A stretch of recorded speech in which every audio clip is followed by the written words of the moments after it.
a Dios hacia dónde debe ir la iglesia. Y la iglesia sigue al pastor.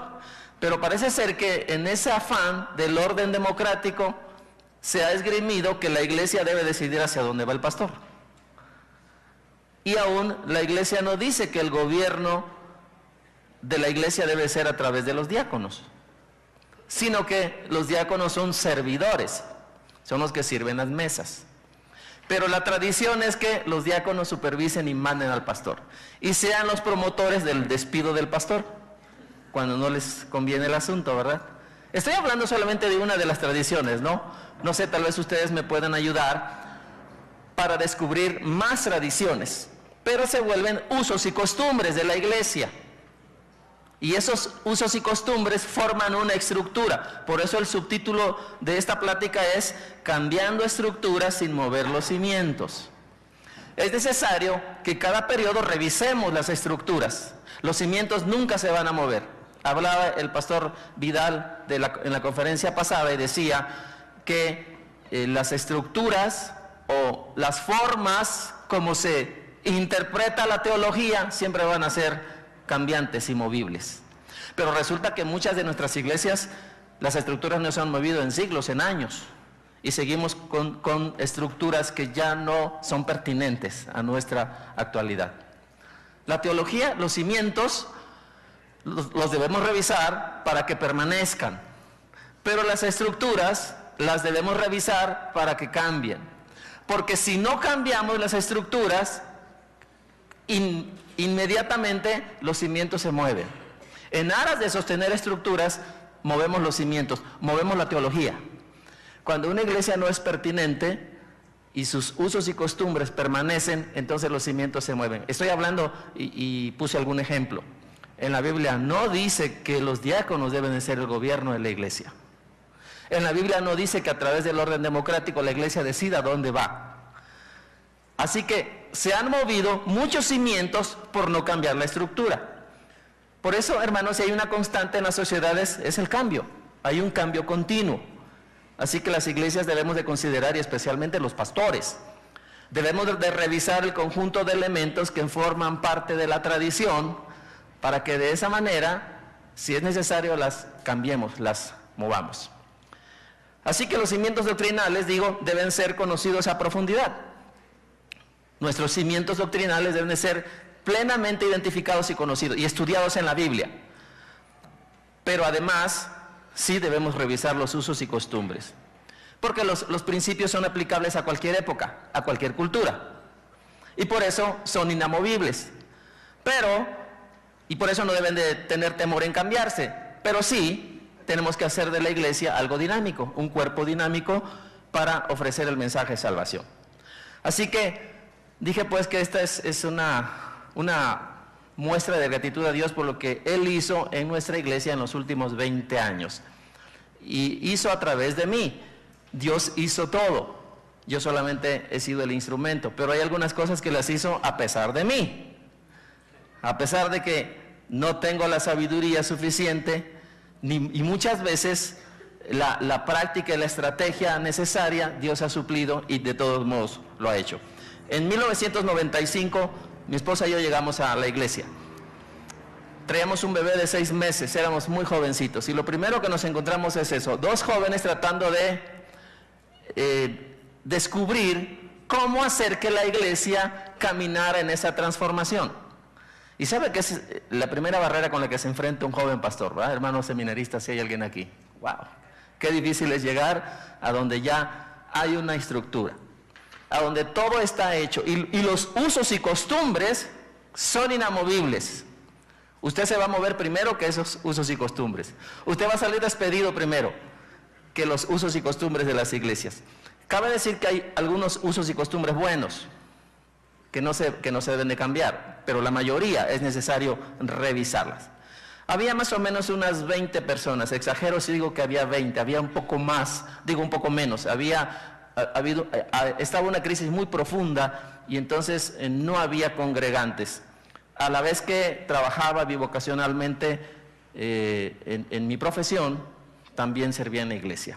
Eso lo tendría que hacer solamente por un tiempo, porque a estas alturas Dios me ha permitido ya tener un tiempo completo desde hace muchos años en la iglesia. Pero miren, en esos últimos 20 años, el cambio de estructura ha sido sumamente difícil, pero finalmente lo hemos logrado. Hemos establecido, mi esposa y yo, como un proyecto de vida en la iglesia, entendiendo lo que dijo el pastor Vidal, que es un interinato, porque sabemos que algún día no estaremos allí, pero mientras Dios nos sostiene allí, entendimos que era un proyecto de vida, y en estos 20 años ha sido ese proyecto en el cual nos hemos dedicado, pero empujando para hacer los cambios necesarios. Yo hice un acróstico, hermanos, acerca de lo que ha pasado en estos años, y lo comparto con mucha humildad para ustedes. No creo que ustedes deban de hacer exactamente esto igual, no creo que sea eso, pero sí pienso que puede ayudar en algunos aspectos a pastores que están llegando a una iglesia tradicional y que tienen que hacer esos cambios y que les espera un trabajo arduo, difícil, riesgoso, sí, muy peligroso, porque la masa, la estructura de la iglesia siempre se resiste al cambio. Y entonces es peligroso, porque una de dos, o podemos salir despedidos, o la siguiente opción es que los que no están de acuerdo se vayan. Y ocurran algunas divisiones o algunas heridas en la iglesia, pero como vamos a ver más adelante, a veces hasta son necesarios. Así que hagamos un acróstico con la palabra cambio. He aprendido del pastor Gilberto, que usa mucho ese método, y entonces a mí me ha servido mucho. La primera cosa que debemos de hacer es conocer y apropiarnos de la visión de Dios. Con la letra C, vamos a hacer un acróstico con la palabra cambio, de manera que podamos establecer algunas estrategias para cambiar las estructuras que no están funcionando dentro de la iglesia. La primera, con la letra C, conoce y apropiate de la visión de Dios. La verdad es que muchas veces nuestra visión o la visión de la iglesia no es la visión de Dios. A veces es una visión imitada. Pero Dios tiene una visión para la iglesia. ¿Y sabe cuál es la principal? Que la iglesia crezca. Dios ha decidido y ha puesto todos los argumentos, toda la estructura para que la iglesia crezca. Dios ha diseñado su cuerpo para que crezca. Así como Dios diseñó el cuerpo de nuestros hijos. Cuando nacen, traen la información para crecer. Usted no está revisando todos los días a su niño, ¿verdad? No le dice, a ver, mídete todos los días, a ver, lo toma de las orejas y lo estira para que crezca, ¿no? Usted no hace eso. El niño automáticamente crece. La iglesia ha sido diseñada para crecer. Por eso el crecimiento es un valor divino. Es un principio. Cualquier otra cosa, cualquier otra visión que no sea esta, es ir en contra de la voluntad de Dios. Porque Dios ha diseñado su iglesia para eso. Aquí hay algunos fundamentos bíblicos. Miren, en el primer siglo, la iglesia crecía por un constante cambio. Se caracterizaba por un constante y extraordinario crecimiento. Hay algunos textos. Hechos capítulo 6, 7. Crecía la palabra del Señor y el número de discípulos se multiplicaba. También el crecimiento de la iglesia fue constante, no solo por periodos. Era una constante, como el niño, que todo el tiempo está creciendo. Así que en nuestras iglesias lo normal es eso, que siempre haya un crecimiento, que siempre haya personas nuevas que se integran a la iglesia. Es una constante, porque Dios así lo ha diseñado. Dice Hechos 12:24, la palabra del Señor crecía y se multiplicaba. Y luego 19:20, así crecía y prevalecía poderosamente la palabra del Señor. Mire, tenía mucho menos recursos que nosotros la iglesia primitiva. ¿No le parece? Tenía mucho menos recursos a su alcance. Sin embargo, había un crecimiento constante. Es más, en ocasiones hasta explosivo el crecimiento. Dice la Biblia que un día, después de que Pedro predicó, se bautizaron ¿cuántos? Un montón, 3,000, 4,000, 5,000. Siempre ha habido el crecimiento. Ahora, Pablo el apóstol enseñó que el crecimiento es parte de la madurez. Pablo dice, y la teología de Pablo expresa que el crecimiento implica que la congregación es madura. Efesios 4, 11 al 16, dice que hemos estado viendo este texto precioso aquí con el hermano Vidal, dice, el mismo constituyó a unos apóstoles, a otros evangelistas, pastores, maestros, a fin de perfeccionar a los santos para la obra del ministerio, para la edificación del cuerpo de Cristo, hasta que todos lleguemos a la unidad de la fe y del conocimiento del Hijo de Dios, a un varón perfecto, a la medida de la estatura de la plenitud de Cristo, para que ya no seamos niños fluctuantes, llevados por doquiera de todo viento de doctrina, por estratagema de hombres que para engañar emplean con astucia las artimañas del error, sino que siguiendo la verdad en amor, crezcamos En todo, en aquel que es la cabeza, esto es en Cristo, de quien todo el cuerpo bien concertado y unido entre sí, por todas las coyunturas que se ayudan mutuamente, según la actividad propia de cada miembro, recibe su crecimiento para ir edificándose en amor. En ninguna manera en este texto, hermanos, encontramos algo estático. Es una armonía impresionante, y en esa armonía se va estructurando y da como resultado crecimiento. Así que la visión de Dios es esa, que tu iglesia crezca, que tu iglesia prospere cada día. Cuando el pastor siente y se apropia de esa visión divina, seguro que la vamos a compartir con los hermanos en forma natural. O sea, no tenemos que hacer esfuerzo por compartir esa visión, sino que en forma natural lo estamos diciendo. Y al final no solamente llegamos a estar convencidos nosotros, sino que la iglesia también está convencida.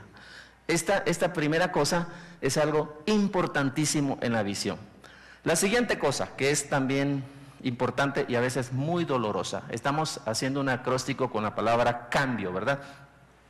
Acepta la poda. ¿Qué significa poda, hermanos? Cortar. Pero la poda no la hace el pastor. El pastor no sale un día y dice, a ver, hermano, usted ya no quiero que venga aquí, váyase por favor. Usted me cae mal, por favor, ya no lo quiero ver aquí en mi iglesia. ¿Hace eso? No, ¿verdad? La poda es algo natural, es algo normal. Ramas viejas caen y brotes nuevos salen. Miren, para los pastores sí es algo difícil. Yo creo que es algo difícil que hermanos de la iglesia se vayan. Es algo doloroso. Aprendemos tanto a amarlos, a quererlos. Es más, damos nuestra vida por ellos, que consideramos una traición, consideramos una deslealtad, ¿no es así? Usted tiene que aprender y tiene que trabajar con eso, hermanos. Cuando algunos hermanos se vayan de su iglesia, usted tiene que saber que es parte de la poda. Miren, cuando usted aplica una visión de cambio, una vivencia así como la que estoy planteando aquí, le doy una noticia. Indefectiblemente hay hermanos que se van a ir. Pero le doy, esa es la mala, pero le doy la buena. Van a llegar muchos más. Llegan muchos hermanos más. Sin excepción, las iglesias donde se aplica una vivencia de este tipo, de crecimiento, de cambio, de revolución, sin excepción, algunos no van a estar. Seguro que hay lucha, seguro que hay dificultades. Es más, a nosotros nos pasó. Y si le sirve de consuelo, si usted ha tenido gente que ha salido, a nuestra iglesia ha habido 2 grandes migraciones de personas. Les llaman divisiones, ¿verdad? Pero a mí me resulta doloroso eso. Yo le llamo migraciones. 2 grandes migraciones. Líderes que se ponen muy abusados y entonces sondean el descontento y dicen, no, es que este pastor está haciendo cosas que no debe de hacer, y empieza a trabajar y se lleva un grupo de gente, ¿verdad? Qué doloroso es eso. 2, experimentamos 2. Es más, la última vez éramos 400 hermanos. ¿Sabe cuánto se llevó un líder? 100. Así, 100 se fueron. Y experimentamos dolor, yo como pastor, mucha tristeza. Es más, ¿cuál es nuestro primer impulso? ¿Qué es lo primero que pensamos hacer? Buscámoslo, ¿verdad? Vamos a traerlos. No haga eso, hermano. Aunque le llamen a un pastor malo, aunque le digan padre desnaturalizado. Si esos hermanos usted los regresa, ¿sabe qué van a hacer? Van a contaminar todo. Van a haber más problemas. Creo que es una de las cosas más dolorosas en el ministerio pastoral, hermanos. Es una de las cosas que más duelen a un pastor. Que alguien que tú le das su confianza, porque casi siempre son los líderes, tome esa confianza y se lleve, hermanos, y haga su iglesia. Es más, hasta dicen que los bautistas crecemos a la bautista, ya es una fama, ¿verdad?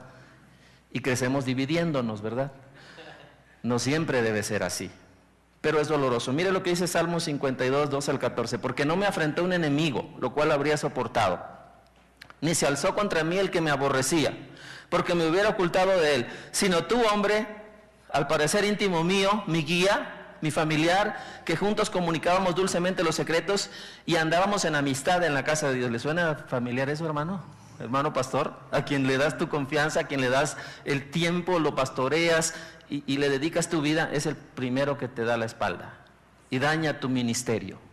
Bueno, es una de las cosas que los pastores necesitamos aprender a poner delante de Dios y a no ser tan lastimados. Porque vamos a ser lastimados, pero pidámosle al Señor que esto no sea motivo de desánimo, que no sea motivo inclusive de abandono del ministerio. Conozco muchos pastores que han abandonado el ministerio por eso. Es más, yo mismo, de verdad, algún día platicando con mi esposa dije, creo que ya no podemos seguir en esto. Las dificultades, los conflictos, los problemas, hermanos queridos, preciosos, que compartimos ministerio con ellos, nos dan una puñalada por la espalda. Pero mire, la bendición es la siguiente. Seguramente van a llegar nuevos. Si hay esa dinámica de crecimiento en la iglesia, van a llegar nuevos. Y mire la bendición de los que llegan. Los nuevos creyentes traen mucha riqueza. Los nuevos creyentes ratifican tu visión. Porque cuando llegan hermanos nuevos y la iglesia se sanea y la iglesia otra vez empieza a trabajar y empieza nuevamente a tener una dinámica de crecimiento, ellos ratifican tu visión. Y entonces tú dices, la visión de Dios la voy a llevar a cabo porque no estoy mal. Porque hay hermanos nuevos, hay personas nuevas alcanzadas para Cristo que están ratificando esa visión. Los nuevos creyentes aprenden una nueva filosofía de vida, así como los gentiles del primer siglo que no se tenían que hacer judíos para luego ser cristianos. Los nuevos creyentes no tienen que hacerse tradicionalistas, eso es precioso. No tienen que hacerse a las estructuras viejas, todos nuevecitos. Es más, si hay alguien aquí que está abriendo obra nueva, qué bueno, porque todos van a ser sanitos así, sin contaminación. Van a nacer sin tradiciones y usos y costumbres que estorban la iglesia. Los nuevos creyentes aprenden esa nueva filosofía de vida. Son discípulos, serán verdaderos seguidores de Cristo si les enseñas. 3, los nuevos creyentes traen compromiso a los viejos, porque cuando los nuevos creyentes empiezan a trabajar, algunos de la iglesia por celo dicen, mira, este acaba de llegar y ya está haciendo esto, yo también, ¿verdad? Y entonces, así como que surge una competencia. La Biblia dice que nada hagáis por contienda o por vanagloria, pero sabe que muchas veces despierta en otros el deseo de servir cuando alguien que es nuevo llega y sirve, y entonces lo hacen por imitación. Así que esa es la bendición de los que llegan.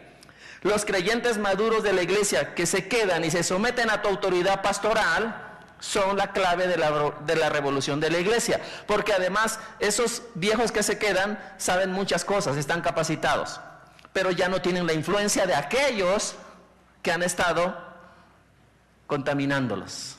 Y entonces, junto con los nuevos, hacen algo precioso en tu iglesia. Número 4, los creyentes nuevos regularmente son leales al liderazgo y a la visión. Un nuevo creyente casi siempre, hermano, es muy leal a tu liderazgo, a tu autoridad, hermano pastor. Casi siempre son personas que se someten a tu autoridad, que no cuestionan tu autoridad, porque saben que viene de Dios. Esa es una tremenda bendición. Casi siempre hay intentos por contaminarlos, especialmente de parte de creyentes frustrados, que no se sienten a veces cómodos, ¿verdad? Cuando ven, como dije, que los creyentes nuevos ya están trabajando y los superan, pero será difícil que los desanimen. ¿Sabe por qué? Está en su primer amor. Y usted sabe lo que significa un creyente en su primer amor. Nada lo detiene. Va a trabajar, se va a comprometer. Y finalmente el 5, los nuevos creyentes desean trabajar. Así que no tienen que esperar a ser doctores en teología para trabajar, ¿verdad? Ya están haciéndolo desde el principio. Así que el Espíritu Santo que los dota, los pone a servir de inmediato. Claro, bajo tu supervisión, bajo tu cuidado, bajo tu guianza, pero ellos se ponen a trabajar de inmediato. Así que vamos con la letra M, de cambio. Siguiente, muestra amor por los perdidos. Un poquito la anterior, por favor. Más que por los salvos, dice ahí, más que por los salvos. Híjole, ¿sí puede hacer eso, hermano? ¿Quiénes son los que nos dan de comer y nos sostienen? Los salvos, los de la iglesia, ¿verdad? Obvio, los queremos, los amamos. Pero si usted muestra más amor por los perdidos que por los salvos, usted se está uniendo al proyecto de Jesús. El proyecto de Jesús es eso. En realidad, a lo que el Señor le interesa más son los perdidos. ¿Alguien no está de acuerdo conmigo? Alguien va a decir, no hermano, pero pues, los salvos hay que hacer los discípulos, ¿verdad? Mire, la verdad es que el amor por los perdidos, más que por los salvos, hace que la visión de Cristo se convierta en la visión de nosotros, porque luego estamos al revés. Nos enfocamos tanto en los salvos que nos olvidamos que lo primero que Dios está mirando en este momento son los perdidos. Le interesa, dice que por una oveja deja las 99 y va y busca la perdida. Mire, el Señor cuando empezó su ministerio, me encanta Lucas 4:13, lo dijo muy claro. Vea, Lucas 4:13 al 21. Cuando el diablo hubo acabado la tentación, se apartó de él por el tiempo, y Jesús volvió en el poder del Espíritu a Galilea, y se difundió su fama por toda la tierra de alrededor, y enseñaba en las sinagogas de ellos, y era glorificado por todos. Vino a Nazaret, donde se había criado, y en el día de reposo entró en la sinagoga, conforme a su costumbre, y se levantó a leer. Y se le dio el libro del profeta Isaías, y habiendo abierto el libro, halló el lugar donde estaba escrito. Halló, quiere decir que lo buscó, ¿verdad? Quiso leer eso. Porque normalmente, ustedes saben, en la sinagoga se leía el pasaje que te daban, ¿no? El que estaba al frente, los rabinos le daban el pasaje que iba a leer. Bueno, no, el Señor dijo, no, yo no quiero ese, yo quiero uno que ya quiero hacer. Y entonces halló el pasaje. Y halló donde estaba escrito, versículo 18, el Espíritu del Señor está sobre mí, por cuanto me ha ungido para dar buenas nuevas a los pobres. Me ha enviado a sanar, qué preciosa cosa dijo ahí, a los quebrantados de corazón, a pregonar libertad a los cautivos y vista a los ciegos, a poner en libertad a los oprimidos, a predicar el año agradable del Señor. Y estas frases así impactantes, me imagino que se quedaron todos calladitos, experimentando la sorpresa de que alguien leyera esto. Y cuando dijo esto, hoy se cumplió en mí, estableció la visión que nosotros los pastores debemos seguir. Y enrollando el libro, lo dio al ministro y se sentó. Y los ojos de todos en la sinagoga estaban fijos en él. Y comenzó a decirles, hoy se ha cumplido la escritura. Esto que ustedes habían estado esperando por siglos, ya llegó. Aquí estoy. Y establece la visión para los que somos sus siervos. Después de la tentación, por cierto, que representa ese inicio de la lucha, llega a la sinagoga. Se supone que allí se enseñaba su venida. Los profetas enseñaban eso, que él habría que venir. Obvio no estaban muy atentos, pero aquí les declara su proyecto. Así que su proyecto tiene que ver con personas perdidas, hermanos, con gente que no conoce a Dios. Hay proyectos que tienen que ver con edificios, otros con puentes, otros con carreteras, pero el de Jesús es personas. Y nosotros necesitamos entender ese proyecto de Jesús. Dice Romanos 4:17, porque el reino de Dios no es comida ni bebida, sino justicia, paz y gozo en el Espíritu Santo. No perdamos de vista entonces que los perdidos son la clave.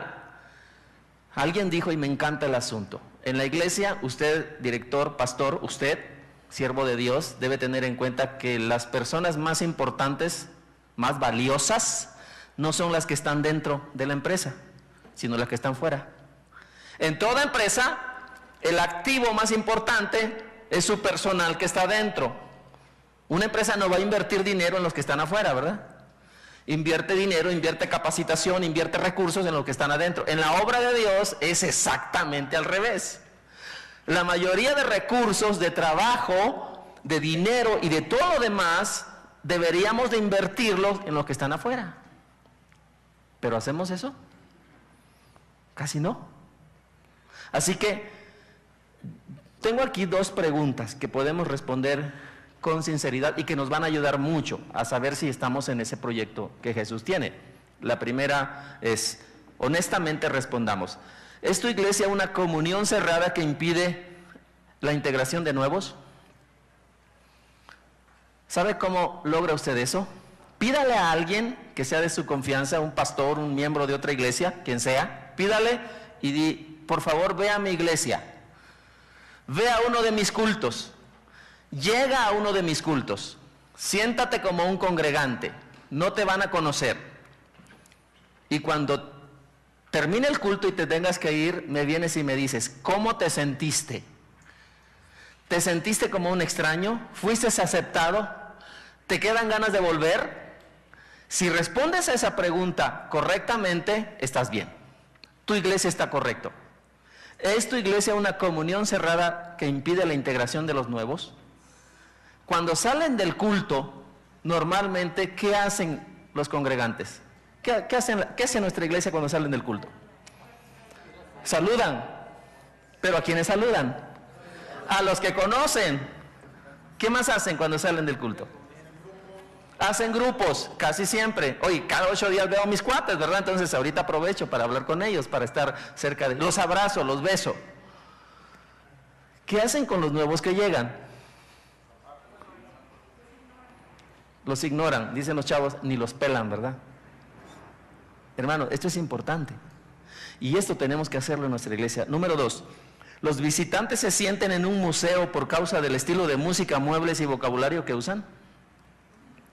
Porque algunas iglesias cuando llegamos parecen museos, ¿verdad? Tienen unos muebles impecables, preciosísimos, bancas y cosas así hermosas. Y luego un púlpito labrado en madera, preciosísimo así. Y cosas que te dan la impresión de que es un museo. Y además el vocabulario.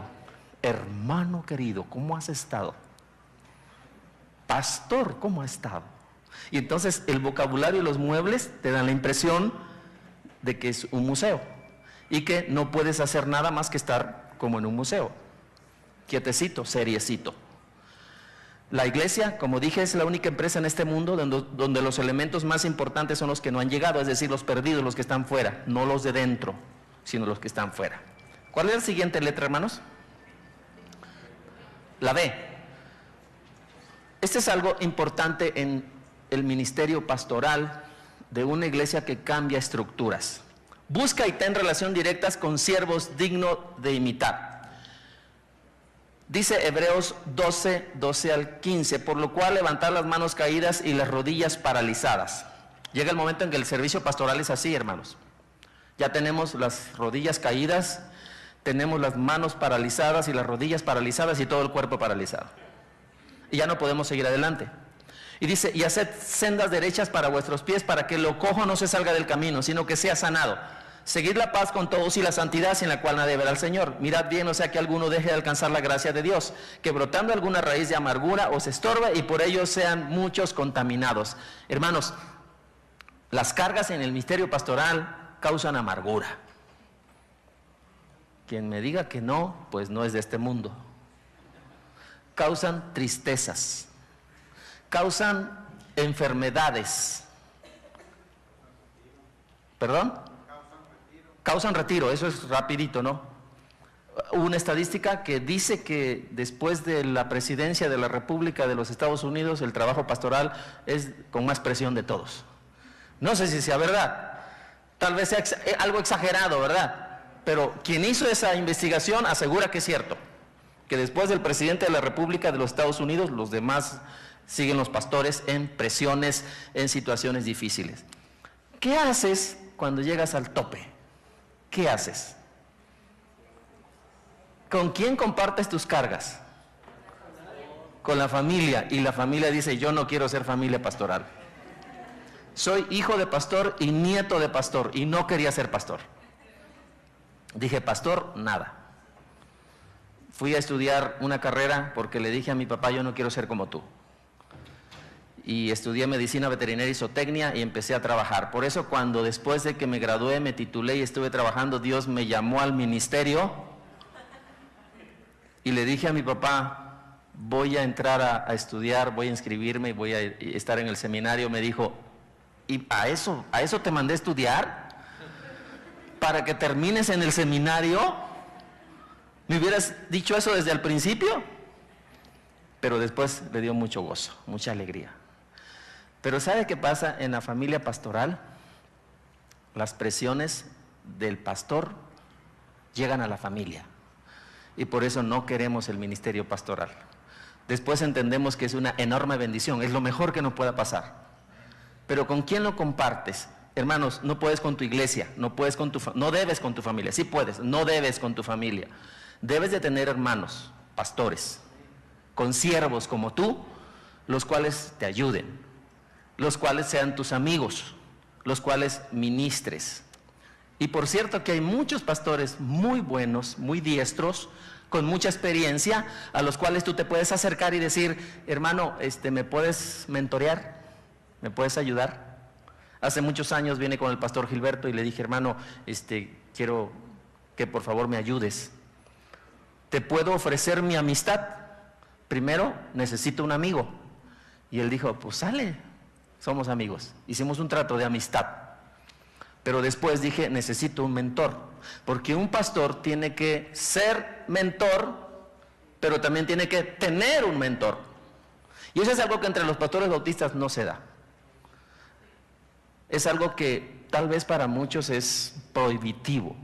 El hecho de que reconozcamos que necesitamos mentores, que necesitamos amigos y alguien que nos ayude. Ahora, sí, imita y busca a los buenos, ¿verdad? Porque seguramente puedes tomar modelos que no están muy sanos. En este capítulo de Hebreos 12 está hablando de los héroes. Antes de ello nos habla de los héroes de la fe. Y luego dice, por lo cual, es decir, todo lo que dice de los santos en el pasado, no se nos dijo solamente para que tuviéramos esa cultura de ellos. Nos dijo para perfeccionar nuestro estilo de vida imitándoles. Dice, aquí están ellos para que ustedes los imiten. También nosotros necesitamos héroes de la fe a quienes imitar y a quienes podemos pedirle que nos ayuden. Hermanos existen, Hay hermanos. Busca y ten relación directa con siervos dignos de imitar.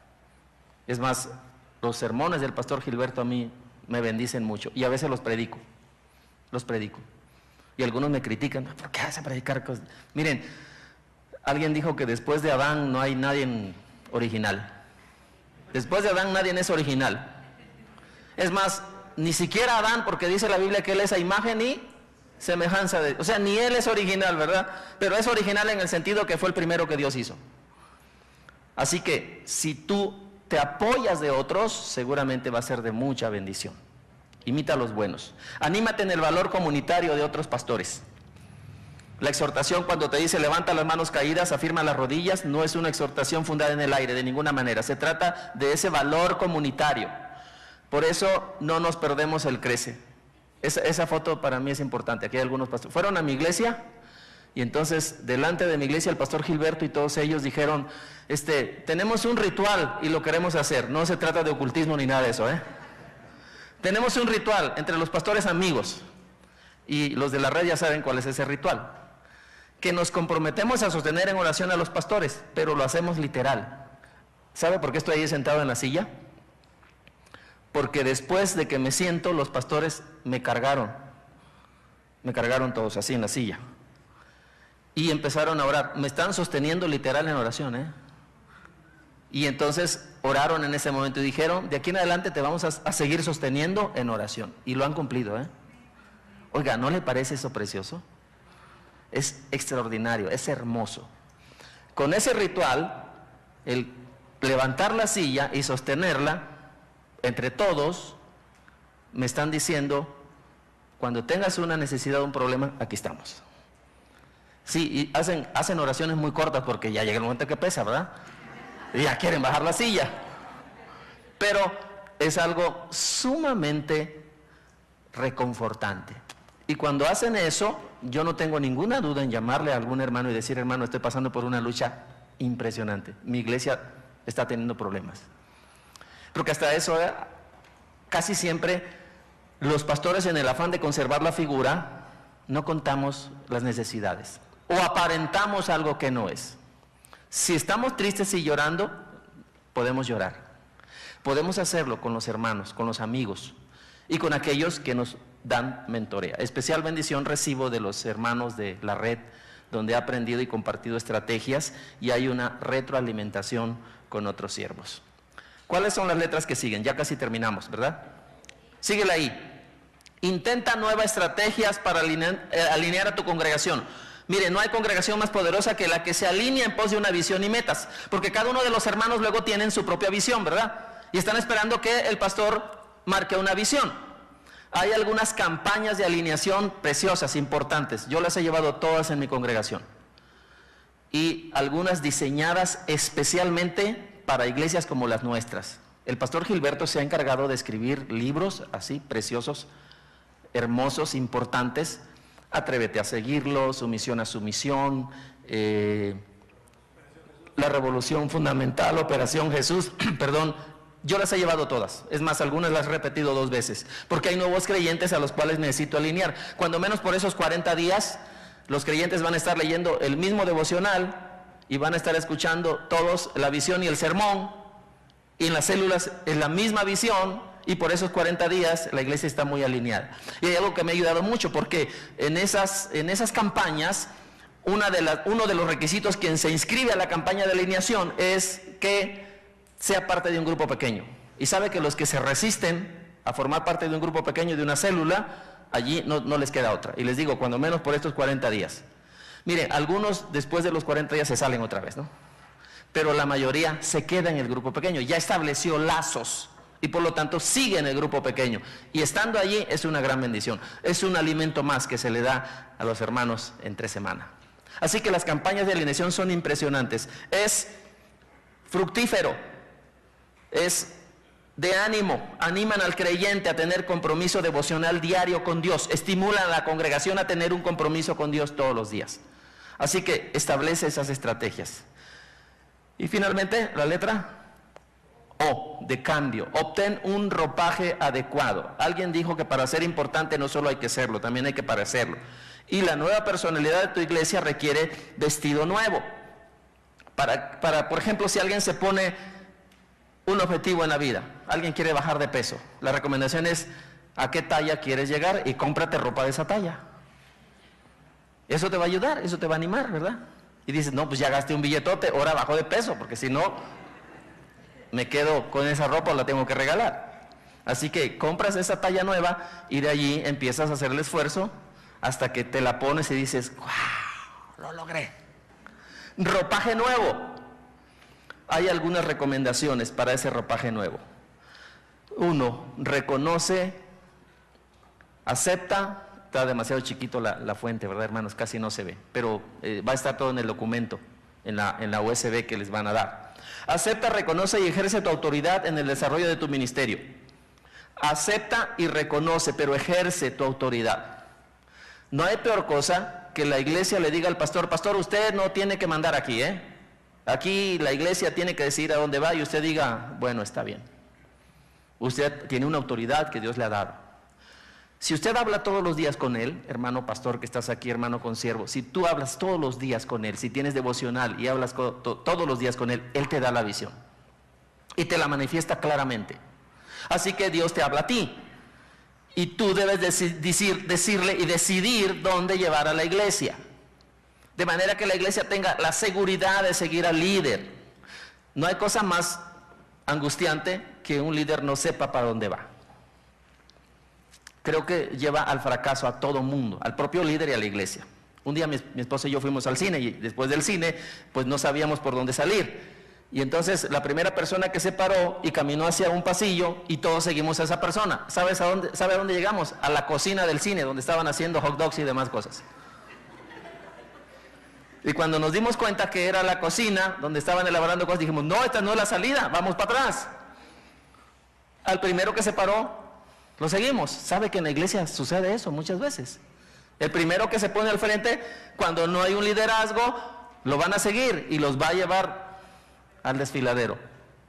Acepta tu autoridad, reconócela, desarróllalo. Los pastores de la iglesia de Jerusalén daban directrices precisas para solucionar problemas, establecían directrices, comunicaban la visión de Dios. Déjenme decir esto con todo el respeto que merecen algunos miembros de nuestras iglesias. Saben que algunos miembros de la iglesia nuestras no mandan en su casa, pero quieren mandar en la iglesia. Son los primeros los que su esposa y sus hijos le dicen qué hacer, los que cuando hay sesión de negocios se paran y empiezan a decir, yo quiero hablar aquí.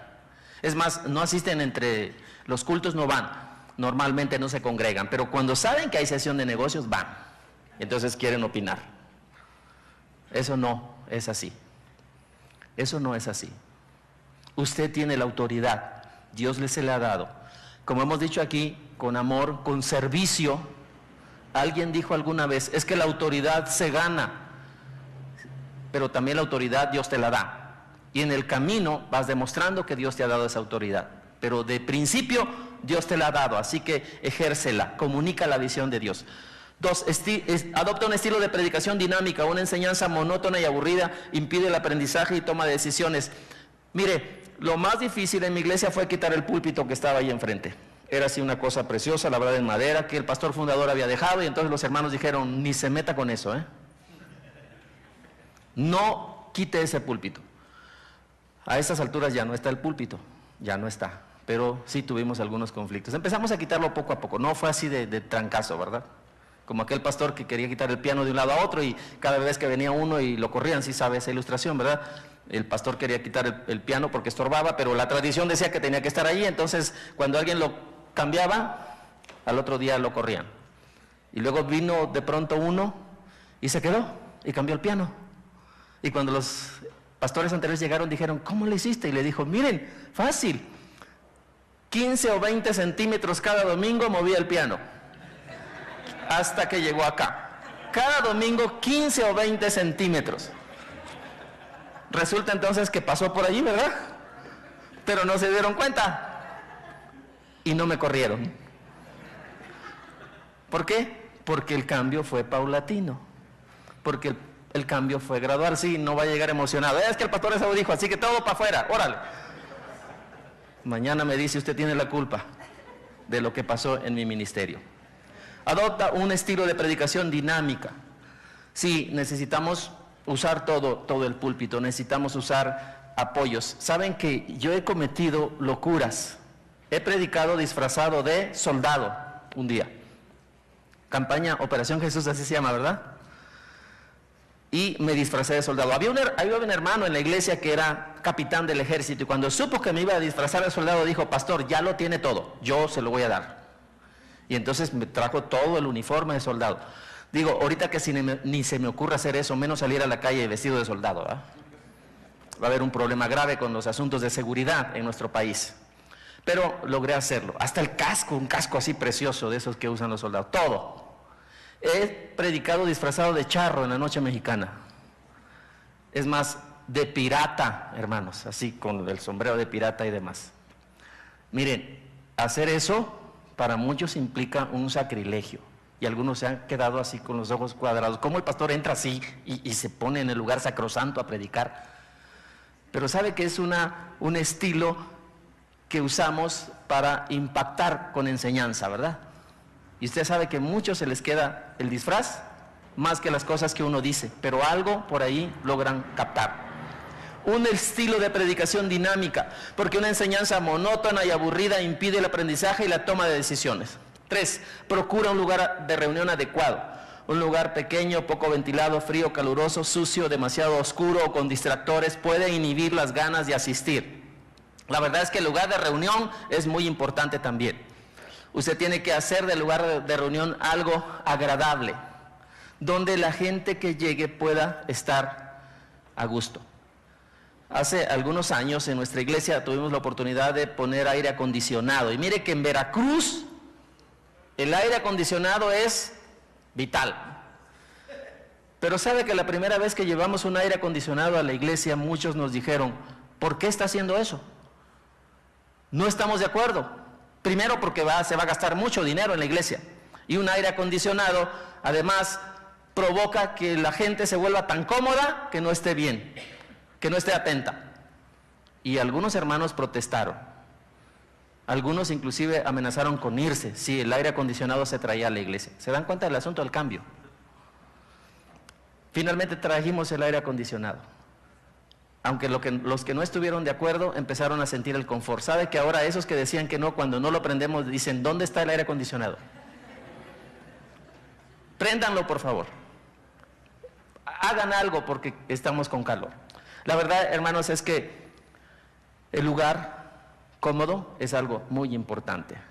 Número 3, procura tener ese lugar. Número 4, haz de la bienvenida a los visitantes algo especial. Un trato afable y cálido propicia las ganas de regresar. ¿Cuál es el canto tradicional de bienvenida que usamos?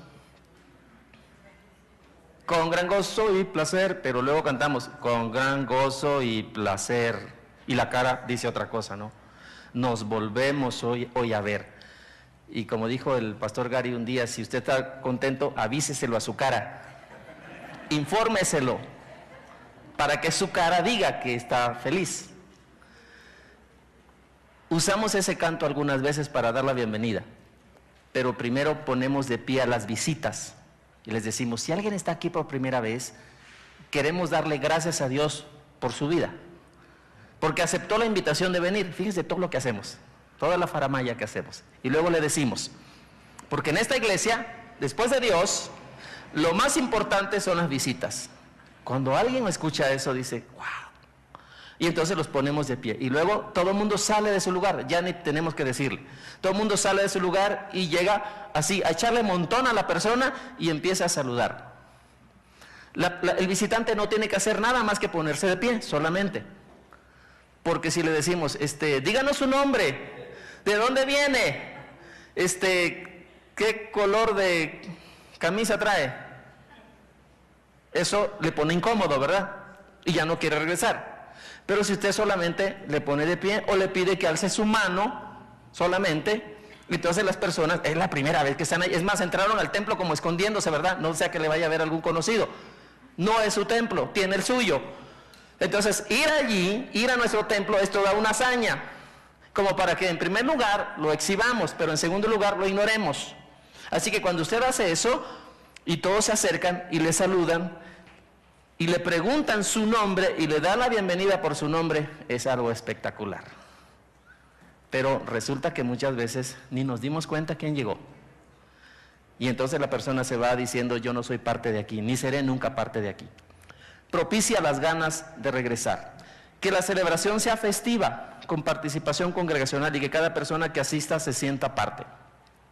Como dije, 6, si su púlpito de su templo es grande y cubre más del 50% del cuerpo, los púlpitos son así, ¿verdad? Dan hasta aquí. Entonces la mitad lo cubre. Solamente tiene usted la mitad para comunicar con el mensaje no verbal. Entonces, si es así, o hágalo más pequeño, o si puede de verdad, quítelo. Y eso va a propiciar que su lenguaje no verbal comunique, llegue a los demás.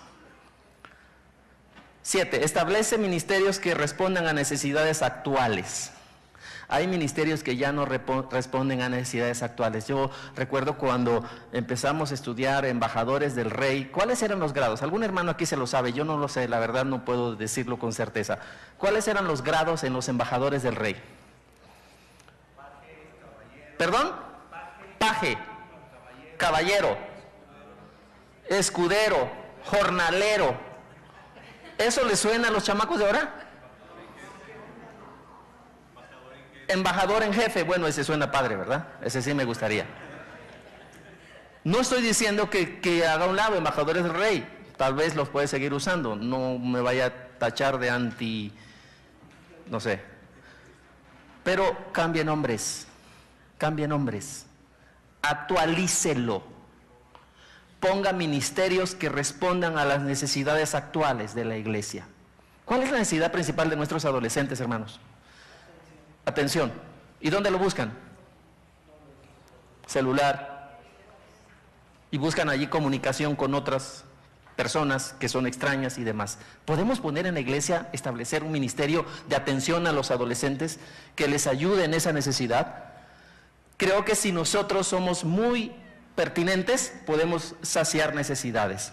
Así que finalmente todo se resume en la sencilla pregunta: ¿algo de lo que hacemos estorba a que los creyentes se comprometan o no vengan? Si es así, quitémoslo, implementemos. Otra vez, la estructura, es importante revisarla y actualizarla. Los cimientos no, nunca, pero la estructura tenemos que revisarla. Nosotros estamos revisando ya estructuras. Hemos hecho cosas así, algunas no tan prudentes, pero Dios nos ha ayudado en el afán de servirle mejor. Llegamos a tener 5 cultos en nuestro templo, por un crecimiento hasta de 500 hermanos, 5 minutos. Ok, llegamos a tener 5 cultos y entonces rentamos un auditorio y nos salimos del templo. También allí hubo otra migración, ¿no? Que algunos decían, ¿cómo ir a un lugar profano? Ese lugar nos causó problema porque no tenía aire acondicionado. Lo reacondicionamos, pero nunca pudimos meter el aire acondicionado. Tuvimos que regresarnos otra vez al templo de nuevo. ¿Y sabe qué hicimos al final? Intentar tener un edificio propio. Ya tenemos un terreno, compramos a una cuadra, encontramos un precioso terreno y estamos construyendo un nuevo auditorio. Pero todo eso es por el afán del cambio. No ha sido fácil. Creo que me quedan como 3 minutos, ¿verdad? Entonces, en esos 3 minutos vamos a ver el video final, por favor, de lo que ha sido la bendición de Dios. Otra vez, hermanos, esto ha sido una bendición impresionante de Dios. Mi esposa y yo hemos dejado allí la vida y la seguiremos dejando porque es un proyecto de vida, pero otra vez, Dios lo ha hecho. Solamente nos ha usado. Lo ha hecho con nosotros, pero también a pesar de nosotros. Y que Dios sea glorificado. ¿Vemos el video, hermanos?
Déjeme hacer una oración para terminar, hermanos. Si alguien de ustedes, pastores, siervos, está enfrentando las mismas luchas que yo enfrento y quiere ponerse de pie para que oremos juntos, pues hágalo. Si alguien decide que necesita una oración, vamos a pedir que oremos unos por otros, porque esta carga es pesada. El Señor la lleva con nosotros, somos siervos de Él, pero en realidad necesitamos su ayuda, su dirección. Bien, ¿alguien más se quiere poner de pie para que oremos? Y estamos orando unos con otros y diciéndole a Dios que queremos que nos ayude en esta encomienda, en esta tarea de vida, porque hemos de entregar toda la vida para que Él la use. Oramos. Señor, gracias por estos siervos preciosos. Sabemos que al final solamente queremos escuchar esas palabras felices cuando lleguemos a tu presencia y nos digas: bien, buen siervo y fiel, en lo poco has sido fiel, en lo mucho te pondré. Y entonces, cuando te escuchemos a ti, invitarnos a entrar en el gozo tuyo, que es algo indescriptible. Entonces estaremos terminando, Señor, nuestra vida y estaremos listos para vivir para siempre contigo. Mientras tanto, Señor, aquí están estos siervos y yo mismo para pedirte que nos fortalezcas, que nos des la fuerza suficiente. Señor, nos declaramos incompetentes por nosotros mismos, sabemos que por nosotros no podemos, pero aquí estamos para pedirte que seas tú el que nos sostengas, nos lleves de la mano. Señor, si alguno de mis hermanos preciosos que están aquí, siervos tuyos, está pasando por un momento de dificultad, de prueba, muéstrale en forma espectacular tu amor. Muéstrale, Señor, tu bondad, muéstrale tu misericordia y apruébalo, Señor, porque tu aprobación es importante. Tal vez muchas veces las iglesias no nos entienden, los hermanos no nos entienden, a veces la misma familia, Señor, no nos entiende, pero tú sí nos levantas, pero tú sí nos impulsas. Gracias, Señor. También oramos por las familias de mis hermanos que están aquí. Bendice esposas, bendice hijos, guárdales en el hueco de tu mano. No permita, Señor, que sean tocados, que nadie les dañe ni física, ni emocional, ni espiritualmente. Te ruego, Señor, que estos siervos valiosos y preciosos sean guardados y salgan de aquí con la certeza, Señor, que esa tarea de vida que tú les has dado es una tarea muy importante, que es lo mejor que nos pudo haber pasado, haber sido llamados a servirte a ti. Señor, si alguien tiene alguna tristeza, algún dolor, alguna necesidad, abrázale y enjuga sus lágrimas. Te damos gracias, Señor, porque tú lo puedes hacer y lo haces y nunca nos abandonas. Por todo eso, Señor, te damos a ti la honra y la gloria. Así que gracias, quedamos en tus manos, en el nombre de Cristo Jesús. Amén, Señor. Dios les bendiga, hermanos. Dios les guarde.